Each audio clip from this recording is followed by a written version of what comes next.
à l'école et en quoi c'est une dérive dangereuse qui me semble nécessaire de dénoncer d'urgence.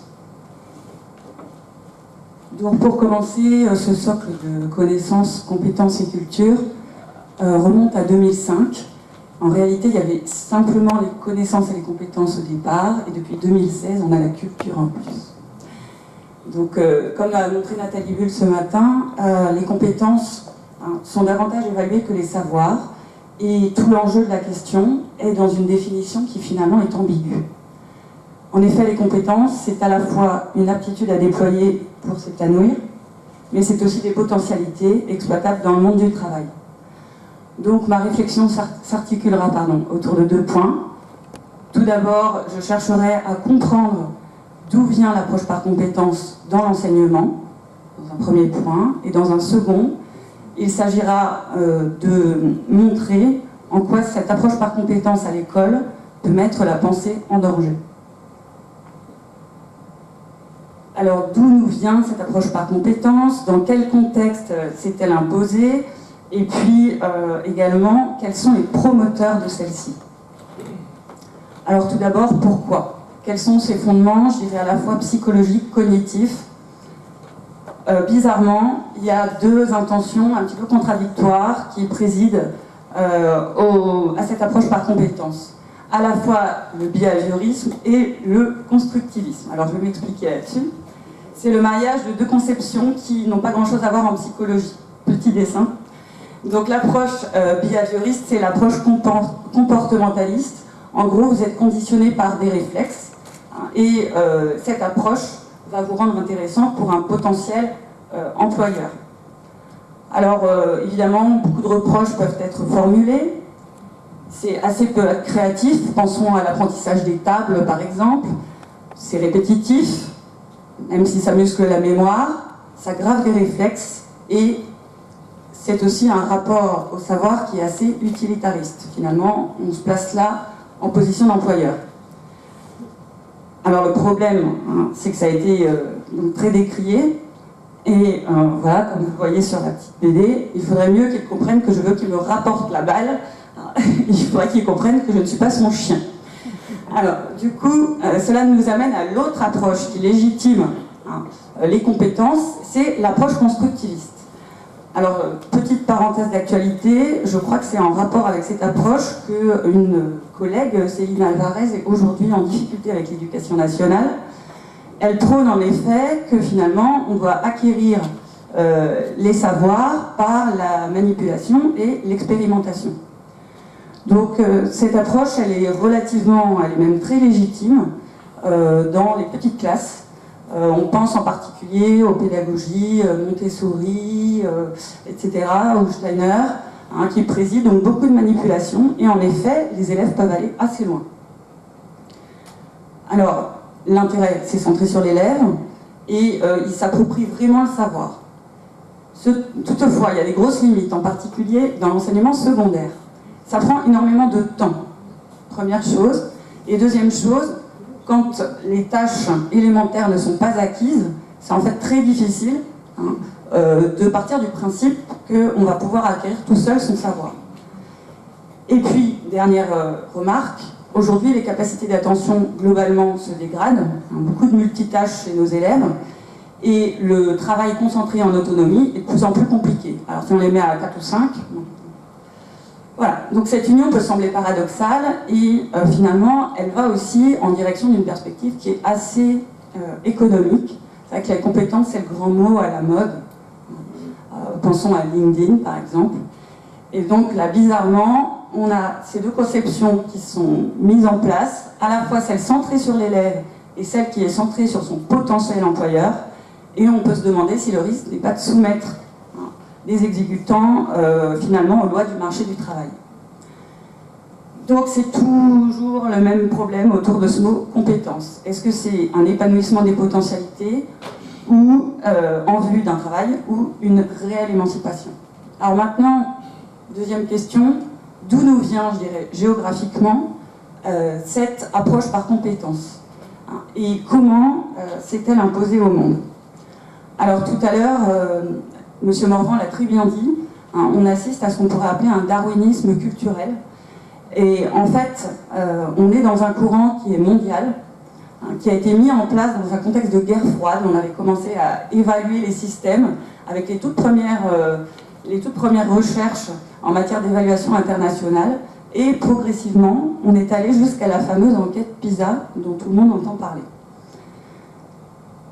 Donc cette enquête PISA, j'y reviendrai tout à l'heure, elle montre que la France n'est pas extrêmement performante. Et alors là, je reviendrai plus longuement plus tard. Donc on arrive finalement au risque d'une pensée pédagogique unique dans une économie globalisée. Donc ça nous vient du monde anglo-saxon. Ça s'est imposé dans un contexte de mondialisation de l'économie. Et donc le but, c'est une standardisation de l'enseignement et quelque part de la pensée. Deux problèmes, la négation des identités culturelles et puis une collusion très grave entre les prescripteurs des réformes et les évaluateurs. C'est-à-dire qu'on fait une enquête, on dit que tel résultat ne sont pas bons, et donc il faudra faire comme tel pays parce que là-bas c'est mieux.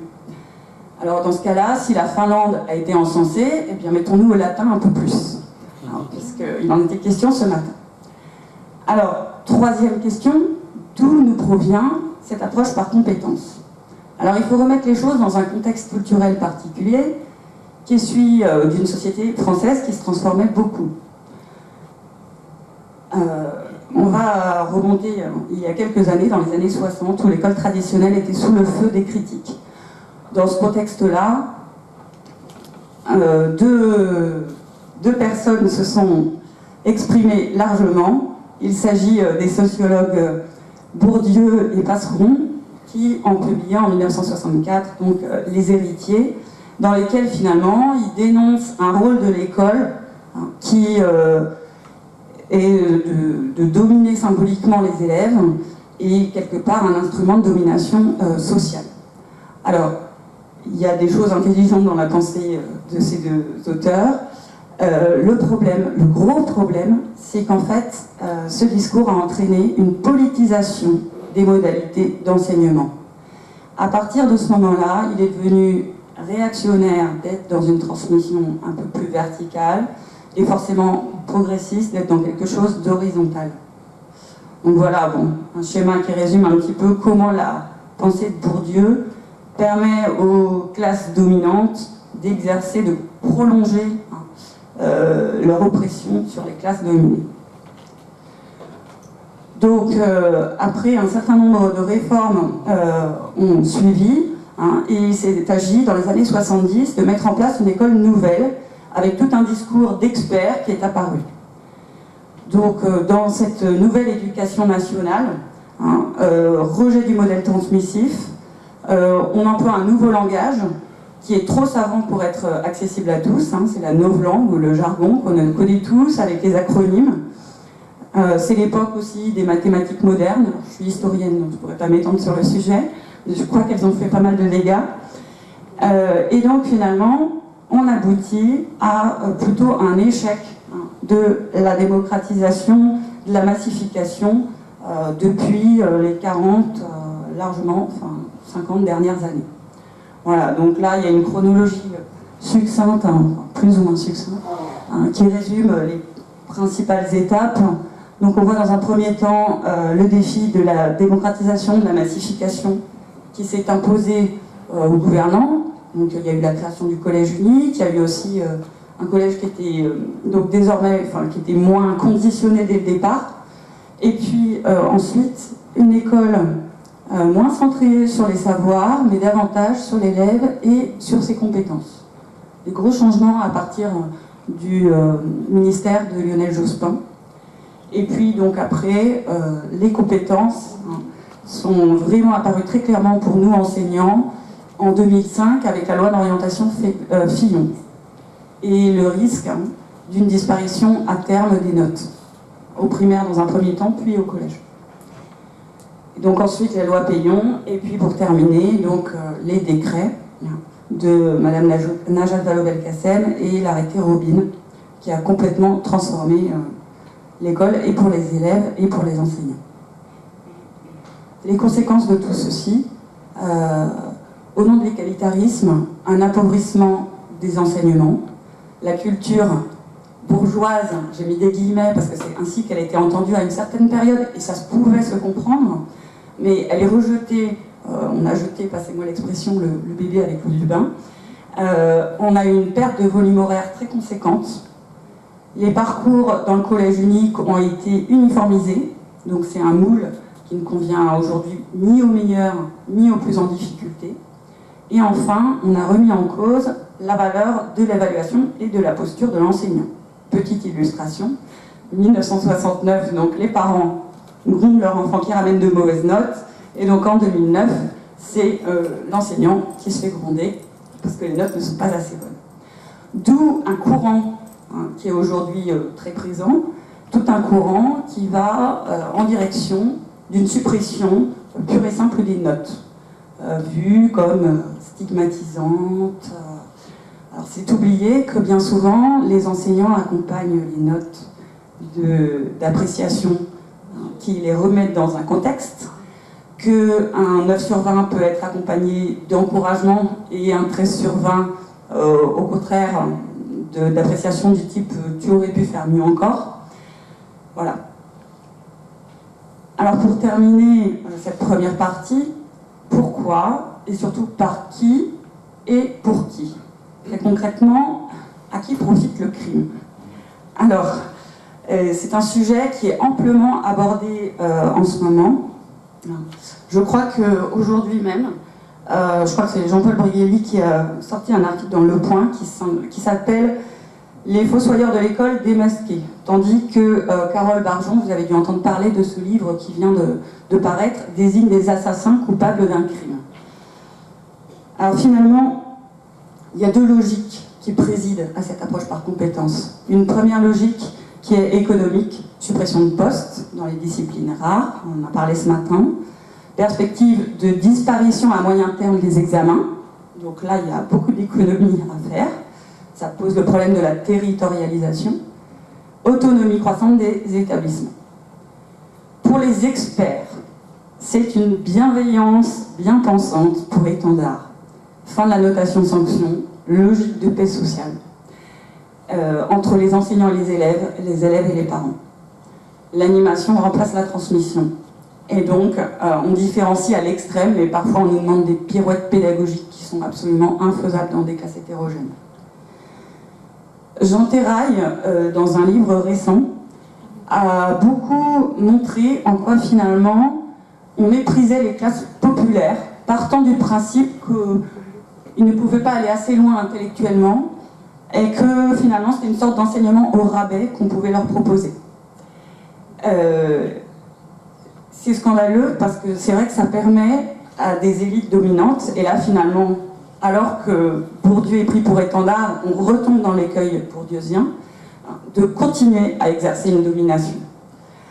Il y a une phrase qui vraiment est passée en boucle sur Internet par exemple, c'est la phrase de Madame Robin, directrice générale de l'enseignement scolaire, qui expliquait qu'il n'y avait plus besoin de professeurs pour apprendre puisque les élèves peuvent le faire, donc en îlot. Et tout ceci, cette phrase, c'est symptomatique de la convergence entre des préoccupations comptables, d'une part, c'est sûr que ça coûtera moins cher, et pédagogiques, d'autre part. En effet, se passer des profs, c'est à la fois progressiste et c'est économique. Je me permettrai de citer un article que j'avais publié en 2012, qui m'a valu des menaces de ma hiérarchie.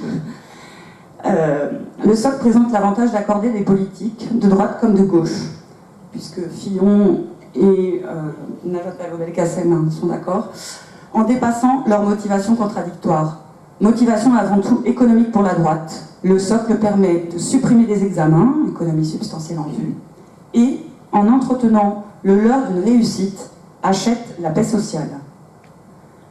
Donc ça, c'est la vision, je dirais, de droite, enfin libérale. Pour une certaine gauche qui se veut bien pensante, le socle permet la casse d'une culture bourgeoise et le développement de pédagogie qui préfère le ludique au goût de l'effort et au travail bien fait. Notons au passage que beaucoup de ces politiques tiennent un discours peu franc car sont en mesure, grâce à leurs moyens et à leur bagage socioculturel, ou même à leur domiciliation. On connaît le phénomène de la carte scolaire, alors même si aujourd'hui on parle d'algorithmes et d'autres choses. Tous ces gens sont en mesure d'assurer à leur progéniture ce que beaucoup d'écoles n'assurent plus. Donc finalement, on aurait une école pour le peuple, nivelée par le bas, une éducation scolaire qui se limite à un cénacle d'initiés, et on ne fait qu'organiser, aggraver, voire orchestrer un déterminisme social au nom de l'égalitarisme. Voilà. On a été défendu, il y a des articles qui allaient dans notre sens, de la journaliste Sophie Coignard, qui il y a quelques années a publié un livre intitulé Le pacte immoral, qui parle justement de cette espèce de collusion entre des gouvernants aux obsessions comptables et des idéologues aux pensées pédagogistes. Le tout s'inscrit dans un contexte de globalisation et de standardisation de la pensée mondiale. On peut se demander s'il s'agit d'inconscience ou même très légitimement d'une manipulation. Ce qui m'amène donc, il s'agissait de questionner d'où nous venait l'approche par compétence, et à ma deuxième partie. En quoi l'approche par compétence risque-t-elle de mettre la pensée en danger? Alors tout d'abord, pourquoi les compétences et l'approche par compétence dérangent-elles une bonne partie des enseignants? En fait, il existe énormément de manières d'enseigner. On peut être dans une posture verticale, on peut être type magistral, on peut être dans une posture de mise en activité beaucoup plus horizontale, et on peut aussi faire alterner toutes ces postures. Et justement, ce qui est reproché à l'approche par compétence, c'est de chercher à imposer le constructivisme à tout prix. Alors là, il y a un petit dessin qui nous questionne sur le rôle de l'enseignant et donc le rôle de la transmission. Nathalie Bull a parlé de tout ça ce matin, et où l'on voit que finalement vous avez une situation où on explique qu'il faut un pont, et puis une autre où on dit alors qu'est-ce que vous en pensez, et puis les autres doivent penser qu'il faut un pont. Et donc le problème n'est pas de voir lequel marche le mieux, parce qu'il faut savoir alterner les deux, mais le problème est qu'on ne peut pas imposer à l'enseignant de n'aborder qu'une posture. Et que bien souvent, l'enseignant, s'il a choisi ce métier, il sait pourquoi, et il va tenter de s'adapter parce qu'il aime transmettre à son public. Donc, il changera de stratégie pédagogique en fonction. Donc en fait, ce qu'on reproche beaucoup aux compétences, c'est finalement de négliger cet effet maître sur lequel des Américains ont travaillé, c'est-à-dire que le rôle que la conviction d'un enseignant va pouvoir jouer dans l'acte de transmettre. Et cet effet maître, il est très important. Il n'est pas dit que de mettre exclusivement ses élèves en activité soit le meilleur. Donc, on peut le faire, bien entendu, même on doit le faire une partie du temps, c'est bien de faire les deux, mais il n'y a pas que ça. Et donc, ce que l'on reproche à cette approche par compétence, c'est sa prétention hégémonique, c'est de vouloir absolument tout faire par compétence, sans tenir compte de l'enseignant. Pourquoi peut-on considérer que l'approche par compétence menace les savoirs et la pensée? Alors ça, c'est une question assez compliquée que j'ai illustrée donc, avec le récent socle commun, donc divisé en 5 domaines de compétences. L'un des domaines, les langages pour penser et communiquer, étant lui-même divisé en 4 autres domaines. Et en fait, on aboutit à une pensée qui, avec ses multiples items, parce que chaque domaine du socle est décliné, on aboutit à quelque chose qui est totalement éclaté. C'est-à-dire que concrètement, il fallait créer du sens. Donc on avait un premier découpage disciplinaire qui existait. Il y a cette grille de compétences interdisciplinaires qui se confondent, qui se chevauchent. En plus, il y a la course à la transversalité avec les EPI, et puis la grille avec les niveaux de compétences, acquis, non acquis, voie d'acquisition, etc. Et là où avant se croisaient deux choses, on avait les notes, les disciplines. Et bien maintenant, on en a une multitude. Et finalement, on a l'impression de pourquoi faire simple si on peut faire compliqué. Et que là où on nous dit il faut créer du sens, créer du lien, etc., on a fait tout le contraire. le savoir atomisé a perdu son sens. Alors, voilà des petites illustrations. Donc là, on est sur un exercice de mathématiques. Alors, ne m'en demandez pas trop, je ne suis pas mathématicienne, je l'ai sous-entendu. Hein, mais donc, il y a un certain nombre de choses, on ne voit peut-être pas très bien. Il s'agit de faire des calculs, de présenter, et puis il y a des statistiques, des révisions sur des nombres relatifs, des fractions. Et à chaque fois, il faudrait mettre des petits bonshommes qui sourient plus ou moins. Bon, voilà. Alors, pour les enseignants, c'est un travail très fastidieux. Donc ça mériterait d'être un tout petit peu mis à jour, parce que là je suis sur le tout précédent livret. Il y avait 110 compétences à évaluer pour les instituteurs. Alors évidemment, là vous avez le chef d'établissement qui dit mais il n'y a pas de problème, vous avez le week-end de l'Ascension pour vous en occuper, allez-y. Donc on est en fait dans un démantèlement des connaissances complet, et c'est pas du tout évident que ça fasse sens. Pour les élèves, je vais y revenir après. Alors, finalement, maîtriser une compétence, là on a des tableaux très typiques de ce que sait nous faire notre ministère, c'est quelque chose d'assez flou. Nathalie Bull a donné une définition de la compétence ce matin, mais on voit que c'est quelque chose de compliqué à définir avec précision, puis encore plus compliqué pour des élèves qui sont dedans à percevoir. Et finalement, on s'est dilué dans des choses qui sont certes diversifiées, mais qui ne sont plus approfondies, il n'y a plus de rigueur, et on est en fait des compétences, il faut apprendre à apprendre, mais apprendre quoi? Ça on ne sait plus, et on est dans l'enseignement de l'ignorance. Ça s'inscrit dans une crise de la transmission, une victoire du flux d'informations qui est foisonnant, sur des données de la pensée qui étaient hiérarchisées et triées dans les cours, on va dire plus classiques, grand 1, grand 2, etc. Loïs a parlé ce matin de numérisme. J'ai trouvé que c'était tout à fait ça. Et finalement, la compétence, c'est uniquement cette capacité du consommateur à aller chercher l'information. Mais par contre, pas besoin de la maîtriser. Donc c'est grave, parce que c'est une disparition des connaissances qui sont finalement un filtre de compréhension du monde. Et c'est une perte de sens et d'émancipation de la pensée. Donc mettre ce principe en application demande beaucoup d'observation, demande beaucoup d'organisation, et c'est très compliqué. Et puis en plus, on n'est pas sûr que ça fonctionne totalement. On va voir après pourquoi. Donc c'est pour ça que j'ai mis beaucoup de bruit pour moins bien. Et donc vous voyez le projet et ce petit personnage perché sur sa colonne qui se demande si tout ça n'est pas trop ambitieux. Pareil là, avec ce chef d'établissement tout content des résultats au socle. Et finalement, bah oui, il fallait écrire le nom et le prénom.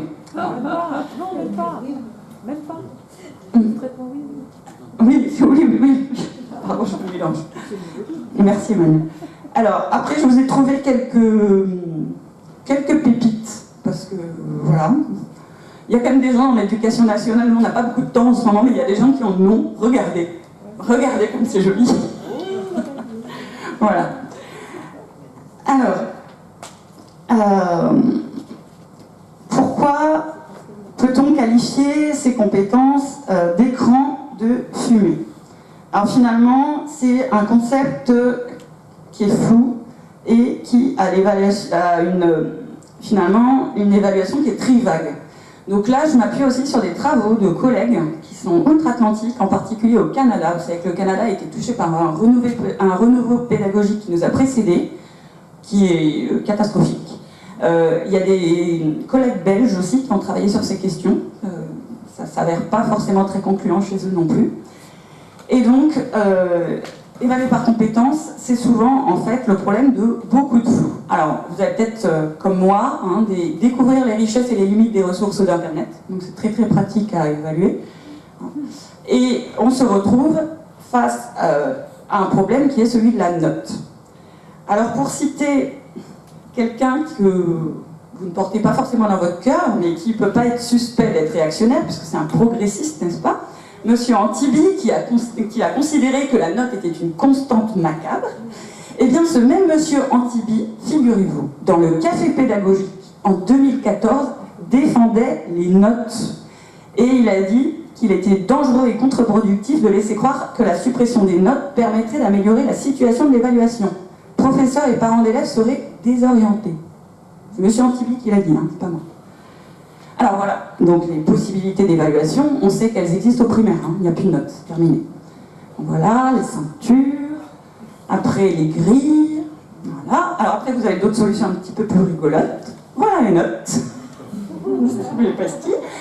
Et on va arriver à un des principaux problèmes, c'est-à-dire celui de la lisibilité. En effet, finalement, on est dans une mesure qui est cosmétique, totalement cosmétique, et on maquille d'égalitarisme et de bienveillance du relativisme. Le gros problème, c'est que finalement, l'école, et c'est le dernier point de cette deuxième partie, se déconnecte de la réalité. Alors là, on voit un pauvre parent face à son enfant qui calcule sa moyenne en mélangeant les couleurs. Voilà, alors en quoi cette approche qui se prétend pragmatique est-elle déconnectée de la réalité? Première chose, on le sait, et pourtant pour beaucoup d'entre nous, nous sommes dans l'éducation nationale, donc on a quand même une certaine sécurité dans nos emplois. Le monde du travail n'est pas forcément tendre, la vraie vie n'est pas forcément tendre. Hein, et on ne peut pas avoir une bienveillance absolument excessive. Par ailleurs, je discutais de cela tout à l'heure avec une dame, c'est tout à fait important pour les enfants de forger une estime d'eux-mêmes dans, je dirais, la capacité à surmonter des difficultés. Donc le problème, c'est qu'on va avoir des jeunes gens qui vont sortir du système sans forcément bien être préparés au monde du travail, ce qui pourrait aboutir à cela. J'ai enlevé le nom de la personne qui était soignée, vous la reconnaîtrez peut-être. Son problème, c'est quoi? Voilà, donc elle est soignée, c'est une dame, elle est soignée par des médecins qui n'ont pas eu de note. Voilà, donc elle craint un petit peu pour sa santé. Voilà. Autre problème, manque de lisibilité, évidemment, ça c'est le plus grave, c'est pas pour le monde du travail, c'est pour les familles. Les parents n'y comprennent plus rien. Combien de parents ont des enfants qui finalement sont passés jusqu'à la fin du primaire avec des ronds, de l'orange et du vert, et arrivent en 6e catastrophés parce que leur enfant n'atteint pas la moyenne. Et en fait, ils ont été totalement bernés par envoi d'acquisition et n'ont pas été confrontés à la réalité des connaissances de leur enfant. Hein. Donc finalement, on rompt complètement un pacte de confiance entre l'institution scolaire et les parents. Attention, c'est Philippe Mérieux qui l'a dit, pas moi. J'ai cité exprès des personnes qui n'étaient pas suspectes d'être réactionnaires. Donc voilà, nos pauvres parents, vous voyez, ne comprennent plus rien au bulletin. Des sondages ont été faits, alors évidemment, ça c'est accompagné de récupération politicienne. Hein, donc là, le pauvre parent, il est perdu, avec la maman qui cherche les formulaires. Je crois qu'il y a même eu un épisode de parents mode d'emploi là-dessus. Hein, je crois pas. Voilà. Il y a eu des récupérations, alors là, c'est un organe qui émane de l'UNI, je crois, donc qui est lié aux étudiants qui se classent à droite, hein, qui a lancé des pétitions contre la suppression des notes. Par ailleurs, il y a eu des sondages qui ont été faits, là beaucoup plus indépendants, et aux familles, et qui montrent que globalement, c'est ici, voilà, les parents ne sont pas du tout favorables à la suppression des notes. Donc, pour conclure ces premières parties, en quoi l'approche par compétence pose problème, cette deuxième partie, pardon. Tout d'abord, elle a une prétention hégémonique au mépris de l'art de transmettre que nous avons tous à cœur. Deuxièmement, elle promeut du sens et du lien, mais en atomisant les savoirs et en faisant du nivellement par le bas. C'est M. Dubay qui a parlé par lui-même de SMIC culturel. Voilà. Par son manque de rigueur, comme en témoignent de multiples définitions. La définition vraiment du mot compétence est loin d'être claire en psychologie, etc. Et puis enfin, donc cette approche par compétence est vraiment coupable de déconnecter l'école des familles, et ça c'est très grave, et de la réalité économique et sociale vécue par les citoyens. Donc pour terminer, ça s'affiche pas bien.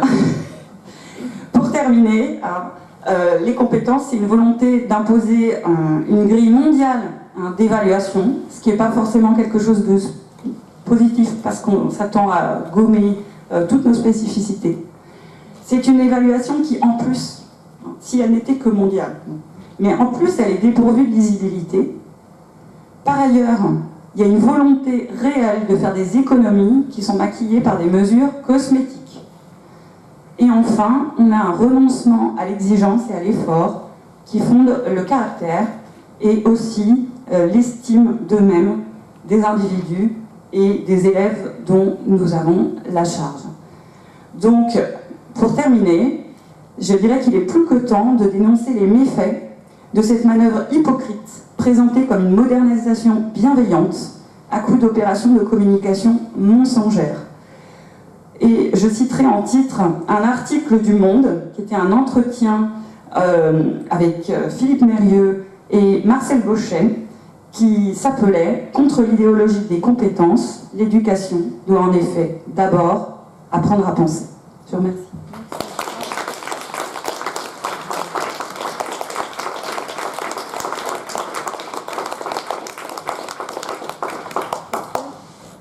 On ne tire aucun enseignement de l'échec au Québec? Alors si, il y a des questions qui se posent quand même sur les cahiers pédagogiques. Oui, mais ça reste, c'est tellement technique quand on rentre dans, voilà, pour avoir échangé avec Monsieur Boutin, qui est un universitaire, donc qui a beaucoup travaillé sur ces questions, qui est maintenant un monsieur âgé, un québécois, et il dit, enfin c'est incroyable quoi, que vous mettiez ça en place maintenant, alors que chez nous, on voit que c'est un échec. Et Monsieur Craé, par exemple, qui est un Belge, et qui au départ était un monsieur vraiment pro-compétence, a totalement, lui, changé d'avis, changé son fusil d'épaule, et il est revenu. Donc, c'est aberrant. C'est aberrant. Voilà, mais il faut, on y croit. Hein. Il y a une étude il y a quelques années. J'ai oublié qui en étaient les auteurs, mais il y avait une étude de Québécois qui faisait la critique justement C'est Louise Julien et Gérald Boutin, c'est tout à fait. Et comme tu évoquais la Belgique et le Québec, je voudrais dire que l'enjeu concerne en fait toute la sphère francophone, parce quand on travaille avec des collègues d'États africains notamment, on se rend compte que les Belges notamment exportent le modèle de l'enseignement par compétences dans des pays francophones qui avaient jusqu'à présent maintenu un enseignement traditionnel et qui sont en train de le casser. Tout à fait, oui. Alors c'est vrai qu'il y avait une dernière diapositive. Voilà, donc j'ai essayé de montrer que c'était très compliqué quand même, cette évaluation par compétences. Et bien voilà un document qui montre ce qui nous attend. C'est notre évaluation par compétences. Donc il y en a une partie qui concerne finalement nos savoirs disciplinaires en lien avec la didactique. Hein, donc voilà, un tiers. Disons que la discipline, ça doit être la moitié d'un tiers. Et après, en vert, c'est tous les liens avec l'équipe, la communication. Et en violet, on est dans tous les liens avec les familles, la socialisation, les élèves. Donc finalement, on est dans un tiers, voire la moitié du tiers de connaissances disciplinaires, qui sont quand même essentielles pour transmettre avec passion, avec verve et intéresser nos élèves à quelque chose. Et puis, voilà, les deux tiers, ça dépendra de notre insertion dans nos équipes et nos liens aux parents.